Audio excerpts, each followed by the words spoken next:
Este primer capítulo es importantísimo en la historia de Zoom In. Es nuestra primera invitada internacional.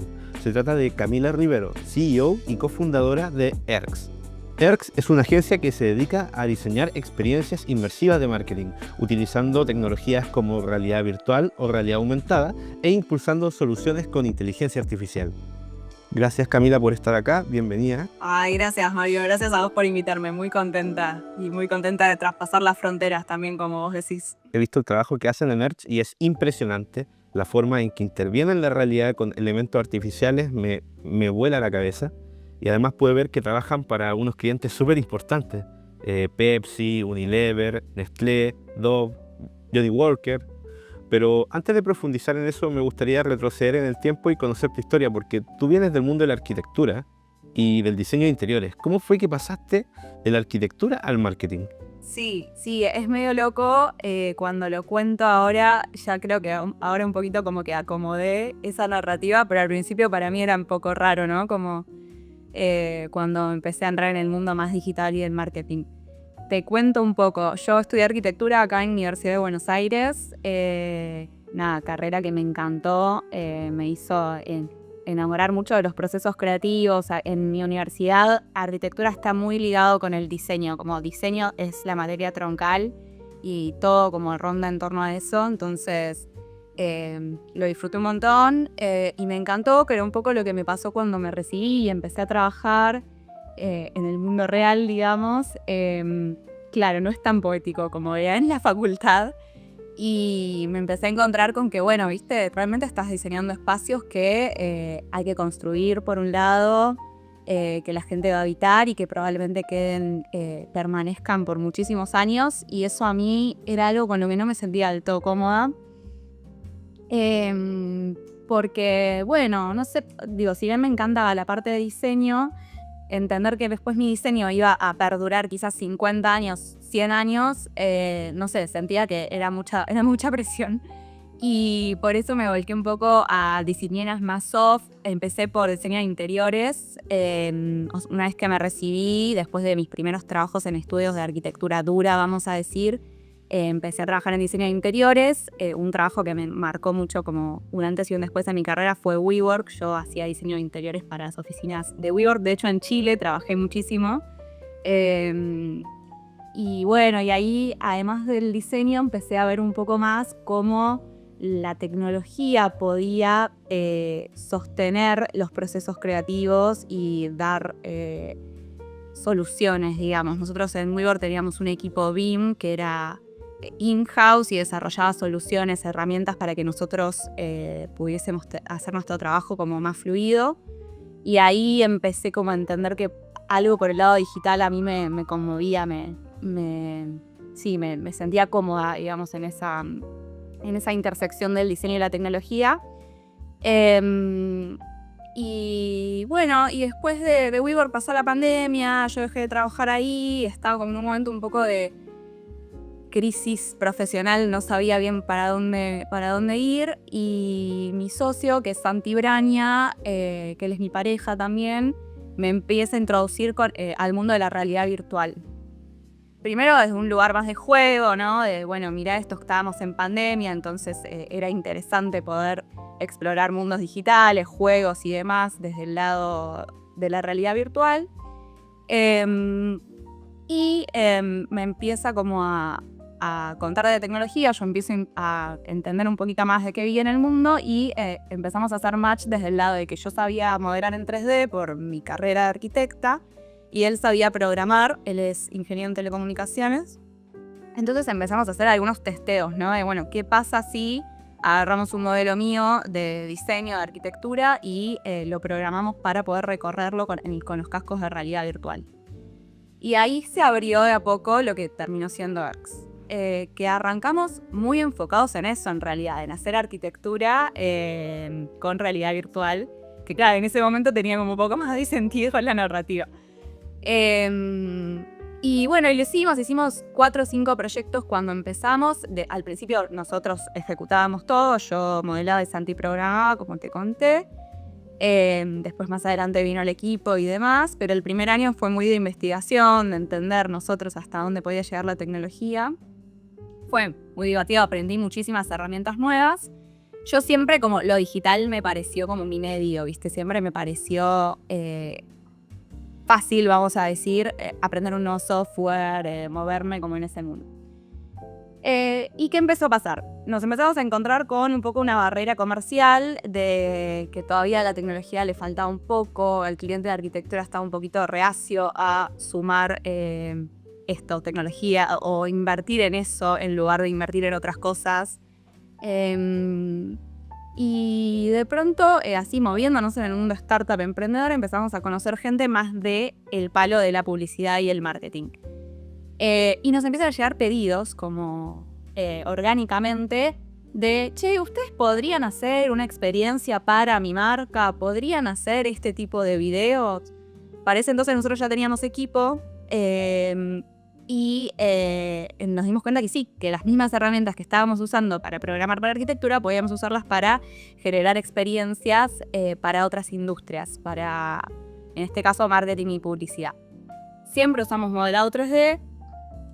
Muchas veces usamos engines de videojuegos que son Unreal Engine o Unity, si lo que hacemos es una experiencia en realidad virtual.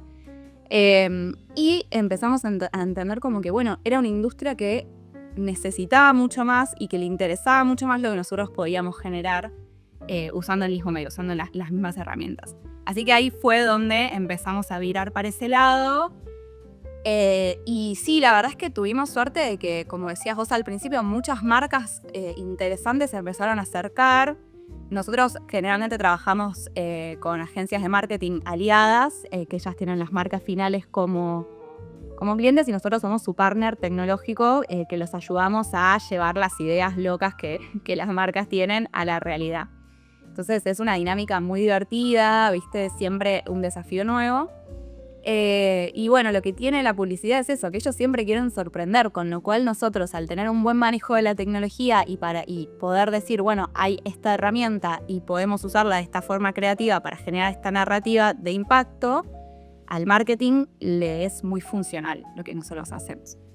Así que bueno, fue un camino también porque sí, yo la verdad es que no estaba acostumbrada a ese tipo de proyectos. Los proyectos de arquitectura son muy largos, ¿viste? Vos quizás estás un año diseñando o más a veces un proyecto y de repente el marketing es, bueno, no, en 2 semanas esto tiene que salir. Entonces me tuve que adaptar bastante a eso, pero sí, el marketing es violento en algunas cosas. Entonces, bueno, me adapté un poco a eso, pero la verdad es que sí me sentí un poco más cómoda por esto que te digo, como de repente lo que yo encontraba en la arquitectura que me era pesado quizás de esto, estar un año armando un proyecto, después se tiene que construir, después qué sé yo. En publicidad no me pasaba, era como, bueno, sí, es lo que yo puedo hacer y le ven valor, es funcional para ellos y además tiene este ritmo que a mí me es como más interesante, más dinámico. Así que bueno, así fue y bueno, acá estamos. Oye, me llama mucho la atención porque lo que ustedes ofrecen es un servicio muy innovador y nunca han tenido que enfrentarse de repente a clientes más conservadores que tienen una visión un poco más cerrada en cuanto a lo que es la experiencia inmersiva, por ejemplo, la realidad virtual. ¿Cómo le venden su servicio a ese tipo de clientes, como más conservadores, por así decirlo? Sí, sin duda ese es el mayor desafío y es más lo que nos pasaba al principio cuando estábamos apuntando 100% a arquitectura. No porque no les gusta o porque no quieren ser innovadores, pero bueno, porque quizás dicen, bueno, tengo este dinero y prefiero invertirlo en algo que ya sé que funciona, ¿no? En lugar de algo que, bueno, estoy testeando a ver si es bueno o no. Yo creo que al principio fue mucho más desafiante porque, claro, al principio no teníamos experiencia ni teníamos nada con qué comprobar que realmente lo que podíamos hacer, más allá de estar bueno, digamos, verse impactante podía generar valor. Pero bueno, hoy que ya tenemos un portfolio bastante contundente, tenemos muchos casos de éxito de, bueno, mira, este reel que hicimos para esta marca tuvo este impacto en redes, tuvo muchas views, no sé, en general lo que nosotros tratamos de entender es qué tanto impacto tiene comparado con el promedio de la marca, con contenidos tradicionales que la marca fue generando. Y suele ser muy bueno la comparativa. Sí, es mucho más fácil verlo cuando hacemos trabajo para redes sociales, cuando hacemos trabajo para eventos. que es la parte más inmersiva, es un poquito más difícil de medir, pero sí, por ejemplo, es muy claro que si vos pones un casco de realidad virtual en un stand, en una expo, en un evento, tenés fila en tu stand y eso a las marcas les sirve un montón. Esa cosa de, uy, mira, acá hay interés, la gente está haciendo fila para ver lo que yo tengo para ofrecer. Entonces, es eso, mostrar casos de éxito, mostrar métricas cuando tenemos métricas, pero sí, sin duda hay un desafío de evangelización, le digo yo, del cliente. Hay clientes y clientes, Claro. sí, como decís vos, hay algunos que vienen emocionados de sí, nosotros queremos esto porque queremos mostrarnos innovadores, y hay clientes que hay que convencerlos un poquito más, o hay alguien del equipo que está como un poco más convencido, entonces tratar de que esa persona ayude a empujar dentro de la agencia, por ejemplo. Y lo que hacemos es capacitar a nuestras agencias aliadas, que muchas veces son equipos grandes, entonces es importante que todo el equipo entienda lo que podemos ofrecer y el valor que tiene, que se puedan sacar las dudas. Pero sí, sin duda hay como un trabajo de evangelización evangelización quizás suena un poco fuerte, pero quiero decir como de que, bueno, que vean que hay nuevas maneras, vean que hay nuevas maneras que pueden probar, y en general lo que hacemos es, nosotros tenemos como un abanico un poco amplio de servicios, donde un video para redes sociales sería la mínima y una experiencia inmersiva sería la máxima. Entonces, en general arrancamos por la mínima para que ellos puedan probar, sentirse cómodos con nuestro equipo y después, cuando va avanzando la relación comercial, es más probable que se animen a probar algo un poco más arriesgado en términos de inversión, ¿no? Mira, yo en su minuto armé un emprendimiento basado en la creación de videos para realidad virtual. De hecho, nos ganamos un fondo para poder comprar la cámara, que era una Insta360 Pro 2. Y la verdad, a nosotros nos costó mucho convencer a los clientes de hacer proyectos para esto, ya que quizás estaban enfrascados en una visión como más conservadora, como te digo yo, y les costaba ver la utilidad. Entonces, finalmente hicimos un par de proyectos con esa cámara y no seguimos trabajando por esa línea de servicio.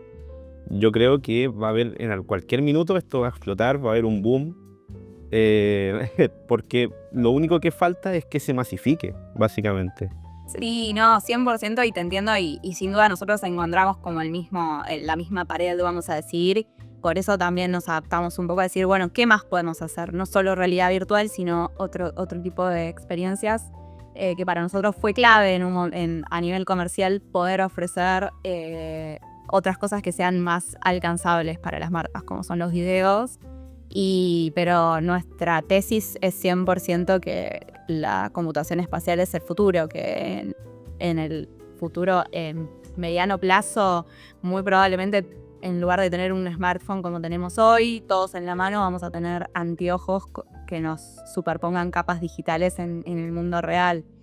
Entonces, nada, nosotros muy aferrados a esa tesis, lo venimos trabajando desde 2021 y tratando de empujarlo y mantenernos en la industria, porque sí entendemos que ese boom va a suceder y queremos estar ahí cuando suceda. Y hablando de futuro, tú te defines como una creative futurologist, no sé si lo dije bien, futuróloga creativa. Y me gusta esa definición, la verdad. ¿Hay alguna tecnología emergente que te tenga especialmente entusiasmada en este momento? Sin duda, obviamente la inteligencia artificial nos está volando la cabeza a todos.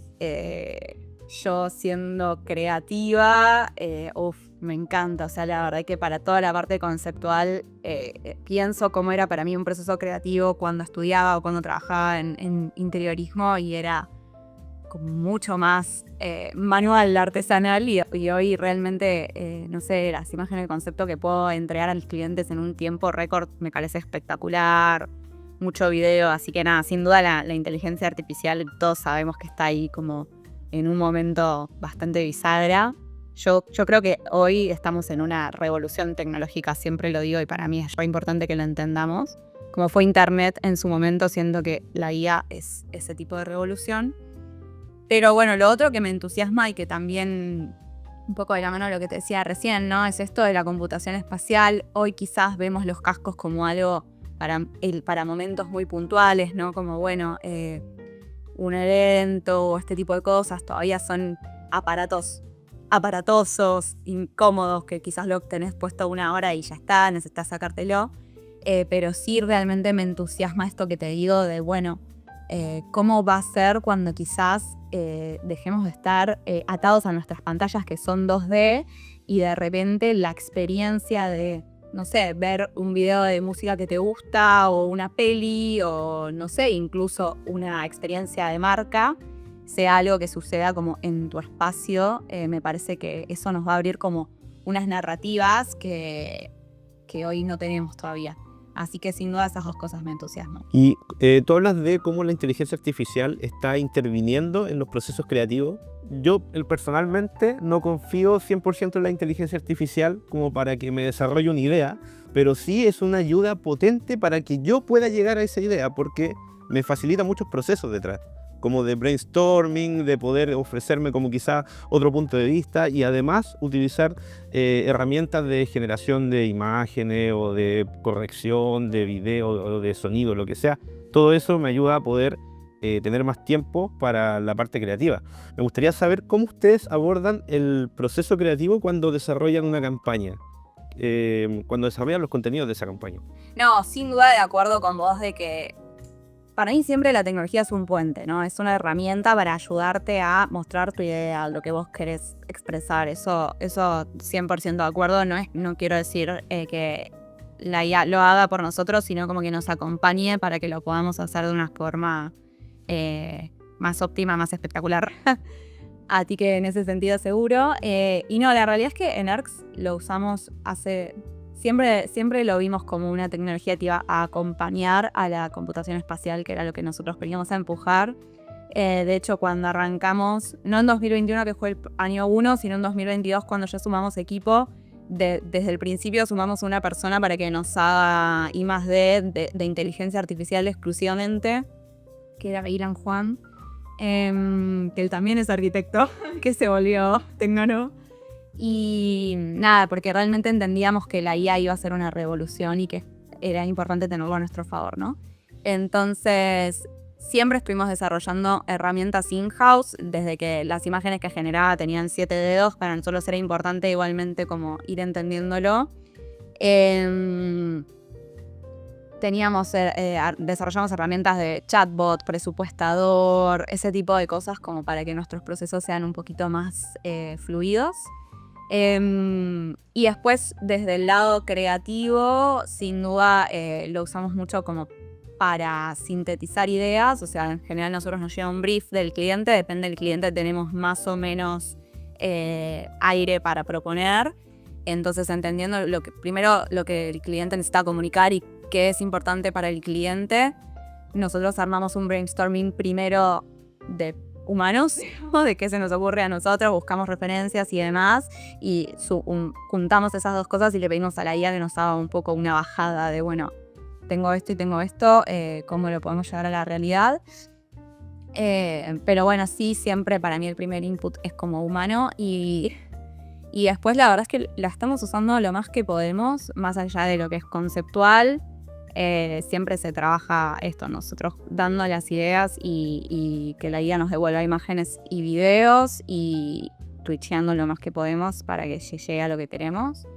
Y después, ahora últimamente, hace poquito, pero la estamos incorporando también en los procesos reales de producción, sobre todo para lo que es generación de modelos 3D, que la verdad es que es algo que yo venía esperando que pase y ya en este año hay buenos resultados, que es, bueno, le doy una imagen, muchas veces la puedes incluso generar con IA, y te modela el asset 3D, que para nosotros es lo más valioso, porque eso es lo que después nosotros animamos, editamos y llevamos como a nuestros videos finales o experiencias finales. Así que eso para generación de modelos 3D lo estamos usando bastante. Para animación estuvimos haciendo algunas pruebas, pero todavía le falta un poco. Hay algunas herramientas que son que vos le das el modelo 3D y un video de cómo querés que se mueva el personaje, por ejemplo, y lo hace. Pero bueno, es bastante trabajoso todavía el trabajo que tenés que hacer para que funcione bien. Pero sí, para algunos videos simples para animar también, lo que hacemos es un esquema híbrido. Modelamos en 3D, por ejemplo, personajes, lo que sea, los ponemos en posición. en el frame inicial, en el frame final y después animamos con la IA. No es perfecto, pero la verdad es que depende del cliente, del presupuesto y del tiempo que tengas, y también puede ser muy eficiente. ¿Nos puedes hablar de alguna campaña o algún proyecto que consideres que sea particularmente memorable o exitoso? ¿Y qué fue lo que lo hizo destacar? Bien, te voy a dar Bueno, sí, vamos a empezar por un ejemplo, que fue de las primeras campañas que hicimos, pero que a mí me marcó bastante un antes y un después para poder pararnos como este aliado tecnológico de equipos creativos que generalmente, como a mí me gusta presentar a ERCS, que fue Gran Hermano. No sé si tienen Gran Hermano en Chile, me imagino que sí, que es Big Brother. Bueno, volvió a Argentina, volvió después de muchos años y nos pidieron armar una campaña para la pretemporada, digamos, antes de que arranque. Y a mí me gustó mucho porque me pareció como un muy buen uso de la tecnología. Puntualmente lo que hicimos fueron videos fake out of home, que nosotros grabamos el footage en lugares de la vida cotidiana, real, acá en Buenos Aires lo hicimos. Y después superponemos elementos digitales. Entonces, ¿qué hicimos? Intervenimos varios lugares de Buenos Aires con el ojo de Gran Hermano. Entonces me pareció que era muy fuerte desde el lado narrativo. Esto de el ojo de Gran Hermano te está mirando, me pareció un muy buen uso del recurso. Lo hicimos con influencers, entonces fue una campaña de 6 videos, entonces había videos que los subían directamente influencers desde sus cuentas, lo cual generó este impacto de uy, esto está pasando de verdad. O sea, si voy al planetario está el ojo de Gran Hermano. Ahí, eso me parece que es como la esencia, ¿no? del Fake Out of Home. Y tuvo muchísimo impacto en redes. Claro, porque además es creíble. Estuvo muy bueno, pues esto creo que fue de 2023, si no me equivoco. Y todavía no había tanta cantidad de videos fake out of home en las redes, entonces ahí es donde se generó un buen impacto. Así que esa campaña me parece que estuvo buena en ese sentido. Me pareció que desde la narrativa y después la implementación con influencers y todo como que integralmente funcionó muy bien. Me gustó mucho hacerlo. Y después, otro ejemplo que yo suelo contar, no es una marca tan conocida, pero me gustó mucho como la implementación total de la tecnología, que fue un evento para Ecabel, que ellos dan soluciones industriales, hacen por ejemplo cables especiales que resisten el fuego, ese tipo de cosas muy específicas, pero ellos lo hicimos en alianza con una agencia aliada nuestra que se llama Fuera de la Caja, y ellos hicieron un evento en México para sus clientes y empleados, y armamos una solución súper integral que arrancaba desde previo al evento. Les llegaba una invitación con un QR para que escaneen una realidad aumentada, entonces era una mini experiencia que ellos podían subir a redes sociales, entonces ya empezás a generar interés desde el principio. Después también hicimos proyecciones, entradas al evento como a través de un portal que hicimos en 3D y después estaba proyectado. Hicimos contenido 3D para las pantallas que estaban en el evento. Todo haciendo como productos de ellos que eran súper industriales, pero desde un lugar como más artístico, ¿no? Eso estuvo bueno. Y finalmente como la estrellita de la noche era una experiencia en realidad virtual, realidad mixta de hecho, que podías ver las cosas que ellos vendían y con alguna explicación, y podías interactuar, agarrarlas con las manos, sin controladores, muy intuitivo. Y la verdad es que la gente le encantó, le gustó mucho, entendió mucho qué podía hacer también con los productos que ellos ofrecían. Entonces ese para mí es un lindo caso de éxito, porque yo siempre trato de explicar a nuestros clientes que está buenísimo dar una solución integral, porque además cuando nosotros, por ejemplo, desarrollamos los elementos 3D, ya eso es un asset que está desarrollado y que a la marca después le puede servir para seguir implementándolo en distintos formatos. Entonces eso está muy bueno porque haces un proyecto mucho más optimizado y con una narrativa integral. Me he fijado que hay un patrón en los servicios que ustedes ofrecen, que siempre es como integrar no sé si decir artificial o lo virtual con el mundo real. Tanto lo hacen a través de la realidad virtual, la realidad aumentada o mixta, y también estos videos fake out of home. Por cierto, no sé si puedes explicar un poco de dónde viene el nombre Fake Out of Home para las personas que no lo sepan. Dale, sí, sin duda. Bueno, Fake Out of Home es un término que viene de las campañas Out of Home, que históricamente en lo que es el marketing son campañas que suceden en la vía pública. Por ejemplo, cuando una marca pone una carpa en un parque y, no sé, globos y regalan cositas, ¿no? Un out of home es una campaña que sucede en la vía pública, en la calle.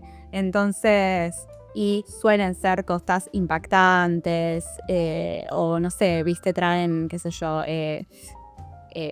esculturas gigantes, globos, como elementos que llaman la atención. Entonces la gente que está pasando por ahí va y interactúa con la marca.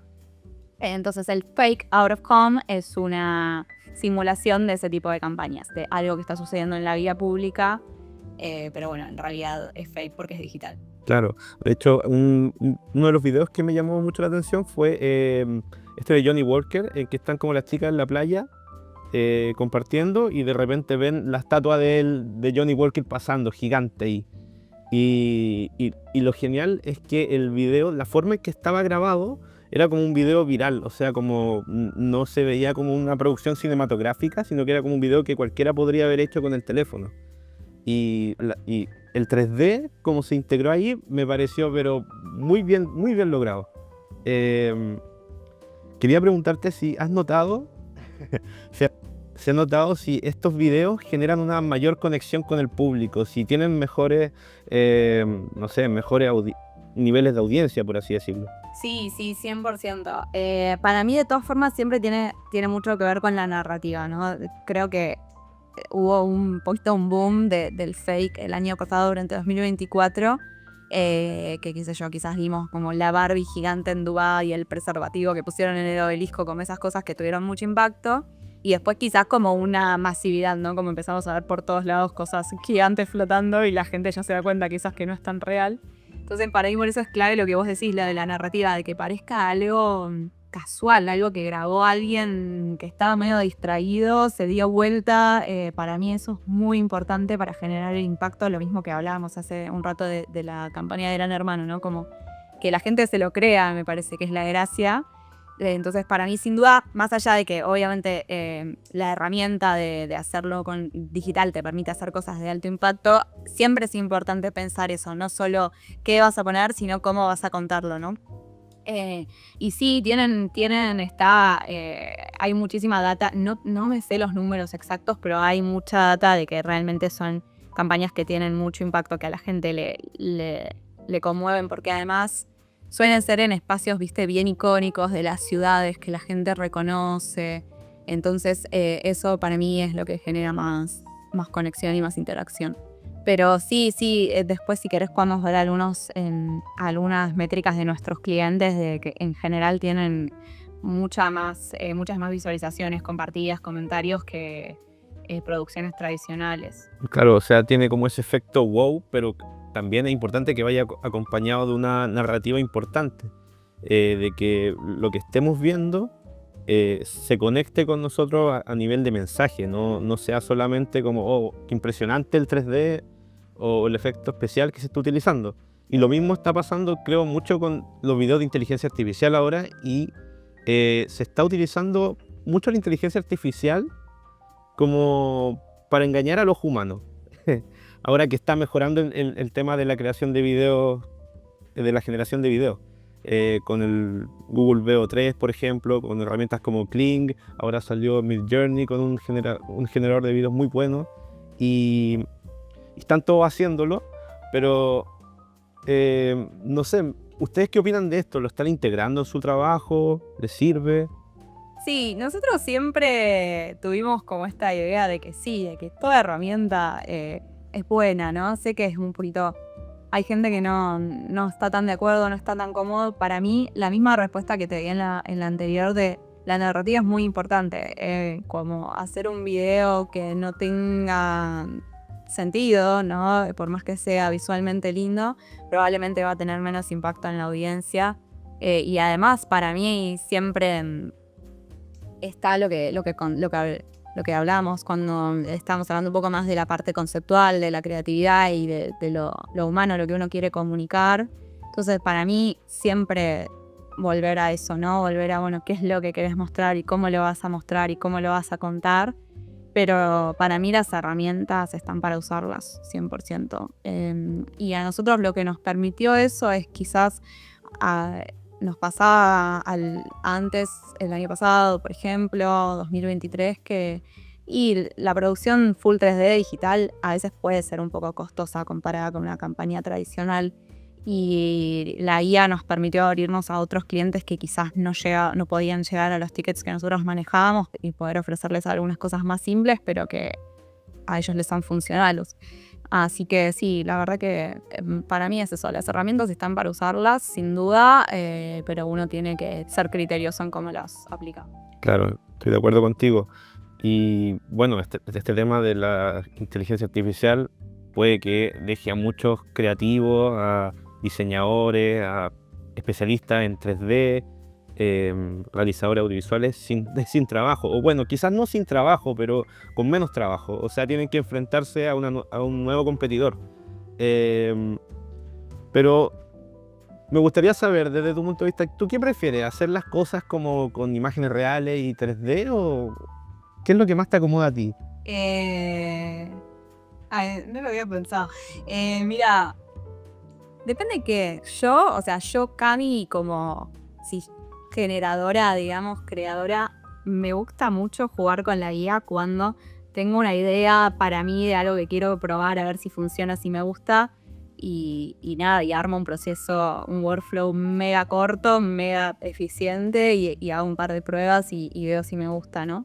Pero después me parece que es muy interesante el 3D, el que todavía no te lo da la IA, te da esta posibilidad de repente hacer, no sé, espacios recorribles, ¿no? Justo ayer estuve trabajando en un proyecto para un cliente que nada, querían tener como un espacio virtual para sus empleados donde ellos se encuentren, tengan charlas, tengan como actividades.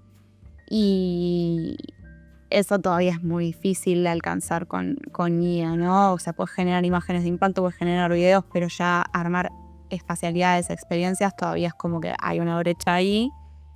Así que para mí el 3D todavía tiene como eso que es muy, no sé, es como más escalable, como te decía antes, ¿no? Si nosotros generamos un video con IA, bueno, ese video después es bastante difícil replicarlo y seguir usando los recursos para hacer una realidad aumentada, hacer una experiencia VR. En cambio, el 3D son assets que a nosotros nos quedan y podemos seguir usando. Entonces es como un mix, ¿no? Pero sí, creo que depende del caso.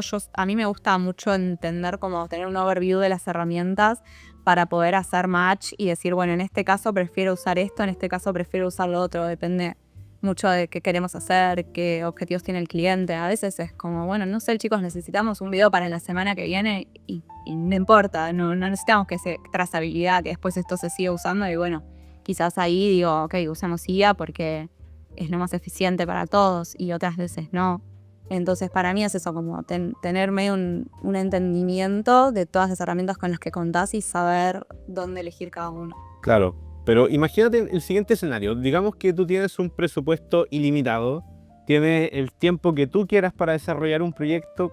¿Cuál es tu sueño? ¿Tienes alguna idea, algo que te gustaría hacer? Digamos que si todo fuese posible. Sí, tengo 1000 ideas. Yo soy muy creativa, ¿no? Y en todo sentido, como me gustan, incluso como con ideas de negocios, ¿no? Entonces, tengo muchas ideas, tengo carpetas de cosas que voy pensando que haría en algún momento. Pero así, concretamente, así, si me decís qué proyecto te gustaría hacer si no hubiese medio límite, a mí me encantaría desarrollar experiencias que sean híbridas, que sea física y digital, y medio artístico, ¿no? Un lugar donde la gente vaya y vaya como atravesando distintos escenarios y le vayan pasando cosas. Eso es como un poco lo que a mí me encantaría desarrollar si tuviese como vía libre. Hoy, quizás después más adelante. Sin necesidad de usarlo. Sí, ojalá sin sería... Usarlo. Sería muy, muy lindo, pero sí, eso del híbrido, ahora estamos trabajando con un aliado que diseña stands y para mí esos proyectos son muy interesantes, como poder diseñar lo físico y que lo digital lo acompañe y desde el diseño y pensarlo juntos y haya como un diálogo, esos proyectos a mí me entusiasman. Porque bueno, también sigue estando la arquitecta adentro, ¿no? Entonces, ese tipo de proyectos son los que me entusiasman. Oye, Camila, ya para cerrar un poco esta entrevista, te quiero hacer una pregunta que yo le hago a todos mis invitados, porque me gustaría que este podcast fuese útil para jóvenes, para estudiantes, para personas que estén recién comenzando. Y me gustaría saber si tú tienes algún consejo que le pudieses dar a algún joven profesional que quiera dedicarse al marketing inmersivo o a las tecnologías que ustedes ocupan. ¿Qué le dirías? Bien, me encanta la pregunta. Sí, a ver, primero que estamos en un momento donde todo es posible. Para mí es muy, es como muy interesante tomar las herramientas y poder hacer lo que tengamos ganas. Entonces, a ver, es un momento en el que es muy fácil acceder a la información también. Entonces, que prueben, que testen, que se equivoquen. Para mí hay mucho de proceso creativo que hay como que iterar, ¿no? Probar qué cosas me gustan, qué cosas no me gustan, como encontrar su identidad. Y hoy siento que hay como canales para que eso suceda, que están muy abiertos para todos, lo cual para mí es increíble. Así que eso por un lado, que se animen a probar herramientas que siempre cuantas más herramientas tengan van a tener más recursos para resolver en la vida. Que no tengan miedo que las herramientas nos dejen sin trabajo, que eso es algo que mencionaste antes, pero no profundizamos, porque para mí hay que ser flexible, ¿no? Estamos en tiempos que avanzan muy rápido y a veces puede ser abrumador, porque a mí también me pasa que quizás entras a X y hay 8 herramientas nuevas de guía todos los días y decís, wow, nunca llego a probar todo. Pero nada, en lugar de abrumarse, para mí hay que entender que, no sé, esto pasó con internet. Hoy tenemos miles de trabajos, miles de puestos de trabajo que antes eran inimaginables porque no existía internet, las redes sociales no eran nada relevante, y hoy cuánta gente trabaja 100% de eso. Entonces, como que para mí quedarlo por ese lado, que va a cambiar la forma en que trabajamos, no significa que te vas a quedar sin trabajo, pero sí tenés que tener un poco la cabeza abierta para poder adaptarte. Así que eso, y después pedir lo que están buscando. Para mí es muy clave, viste, no tener vergüenza de hablar con la gente. A mí me costó un montón esto aprenderlo.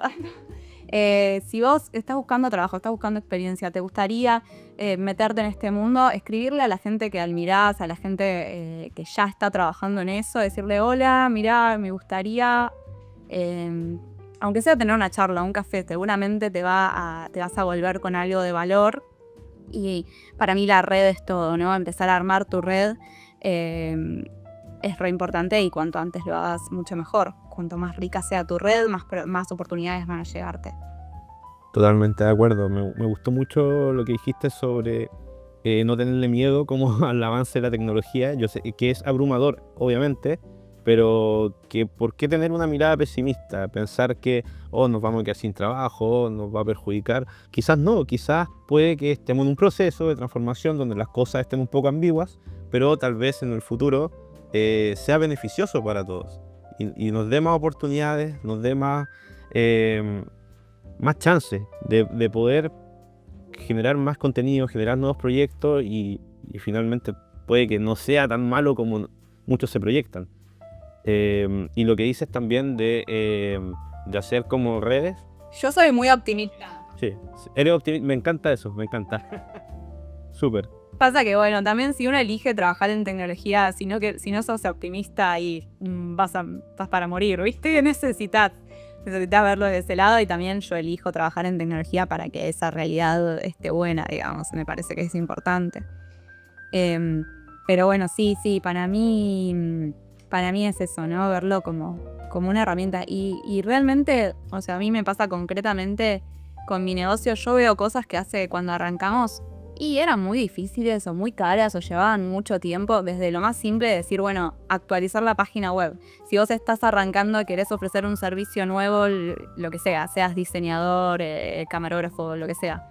Hoy realmente es muy rápido, podés armarte tus redes, tu web, tus cosas con mucha facilidad, que eran barreras antes, porque si no sabías programar, no sabías diseñar, no sabías, hasta que vos podías llegar a tener más o menos tu sitio web, lo que sea, por poner un ejemplo, pero digo, con muchas cosas pasa. Entonces aprovechar eso, que estamos en este momento que es con tantos canales y tantas herramientas, y usarlo a nuestro favor. Oye, Camila, muchas gracias por haber compartido tu visión con nosotros. Fue una conversación súper agradable, la verdad. Estoy muy de acuerdo contigo en muchas cosas de las que dices y también muy, muy fascinado por el trabajo que ustedes hacen. Que nos puedes decir, si quieres nos puedes compartir las redes, su página web, cualquier cosa lo podemos colocar en pantalla. Y no sé si tiene algo más que decir. No, Mario, gracias a vos. Me encantó la charla, me pareció muy divertida y conocernos un poquito más. Así que cuando quieras. Y sí, si nos quieren seguir, estamos como erks.io, que es erks.io en todas las redes.